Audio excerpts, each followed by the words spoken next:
There are currently 19 free-to-play characters in P5X, and this includes all the 4 stars and all the standard 5 stars. But which one is the best? That is what you're gonna find out today, because in this video, I'll be ranking the top 5 best free-to-play characters in P5X. So before we start, we're going to set a bit of a ground rule first, so that the comparisons are fair. All the 4 stars will be judged based on their A6 R0, and all the 5 stars will be judged based on their A0 R0. And of course, this list is based on my opinion.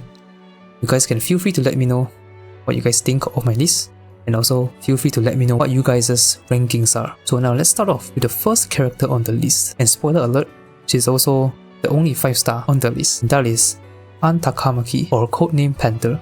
An is often recommended to be picked up in the beginner banner, and it's for a good reason. She's a fire sweeper that does good damage, and in my opinion, is the best free-to-play DPS, which is why she is on the list here. Her skill 1 can buff her attack, and then when she is in her enhanced state, you can use skill 3 to do big damage. Her highlight is also a good source of damage, and her highlight also gives a buff to An's damage for 1 turn. If you time well, you can do an enhanced state, highlight, and skill 3 combo to absolutely cook the enemies. And it's not just AoE, she can also do some decent single target damage using her skill 2. Because when she is in her enhanced state, and the enemy is less than 50% health, she does 30% more damage, which is pretty good. The reason why she is only top 5 and not higher is because literally like pretty much any 5-star limited characters are stronger than her. Haru, Joker, they are just stronger than An, so the moment you have them, you pretty much bench An already. But still, to start out, An is a pretty good character for free-to-plays. And number 4, we have Chizuko Nagao, or codename Vino. You might be a little bit surprised to see her here, because I think a lot of people think that Vino is only good for a Queen team, but it's not exactly true. While Vino's best team is a Queen team, she is still really good for any single target DPS. The skill 1 can debuff defense and inflict ailments for 2 turns. Inflicting ailments might not sound crazy to you, but some ailments like shock and windswept are pretty good, as they can increase crit taken rate and debuff defense respectively. She can also inflict a different type of ailment called radiation, which increases damage taken by 15%. A 5-star weapon can also debuff defense, and her skill 3 can increase damage taken for 2 turns. All of this allows your DPS to do good damage. If you run Vino with Queen, who is arguably the best DPS in the game right now, Vino's highlight can also inflict 2 ailments and increase nuclear damage taken, and her A6 will also give 8% pierce rate if the enemy has 3 different elements plus a radiation. Her A6 however isn't as easy to activate for non-Queen teams, because for non-Queen teams you won't really use Vino's highlight, because Vino's highlight is useless outside of Queen team. The reason why she's not higher is because her requirements are a little bit difficult to achieve. I myself, with a 5-star weapon, haven't hit the element accuracy requirement of like 170%, so I cannot fully debuff defense and fully increase damage taken with a skill 1 and skill 3. In other words, she is not that friendly to build.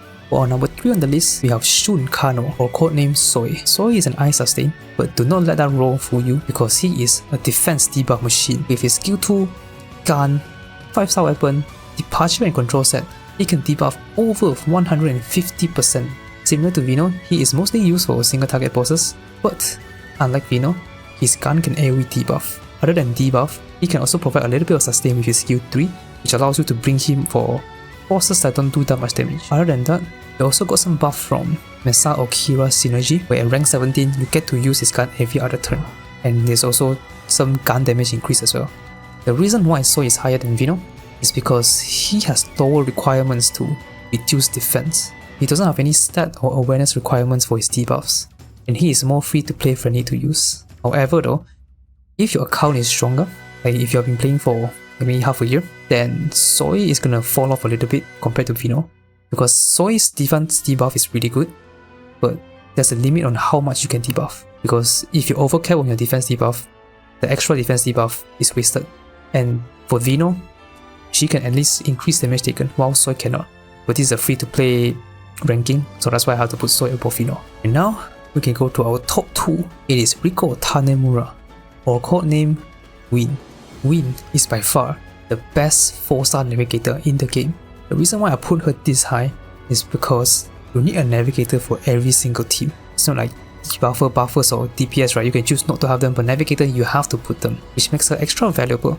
And so what she does, her skill 1 can debuff defense to the entire enemy side for 2 turns.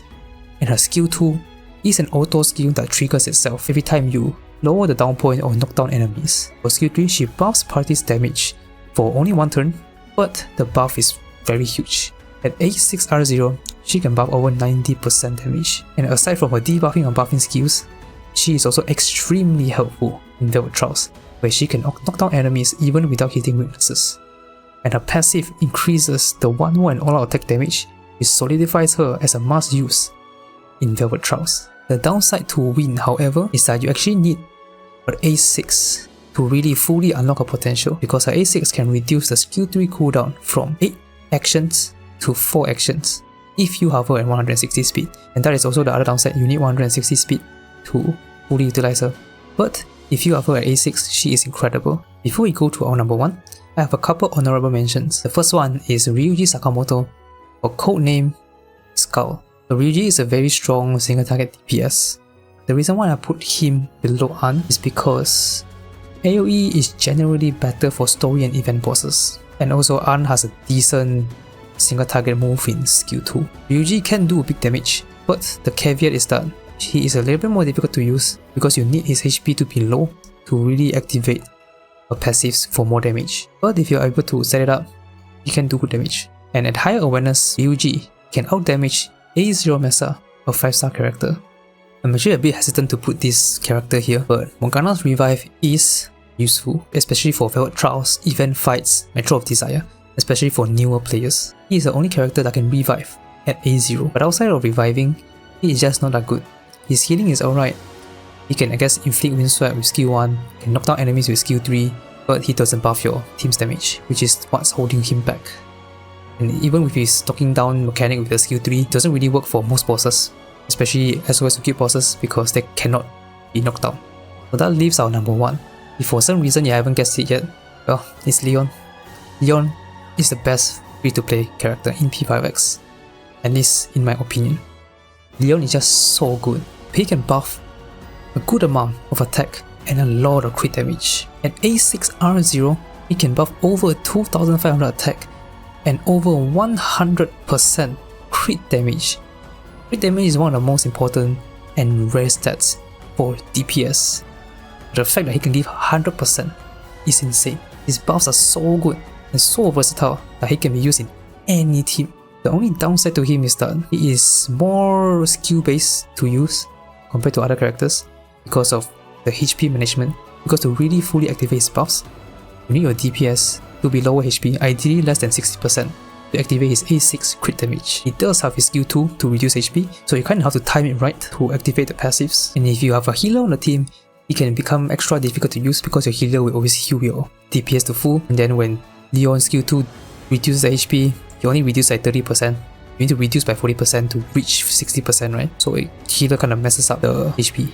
And then the other thing is using Cord with Leon can be a bit difficult also, because Cord's passive can heal the lowest HP ally, which is typically your DPS. But if you can set up right, he is an amazing support. So amazing that he is the best free-to-play character in P5X.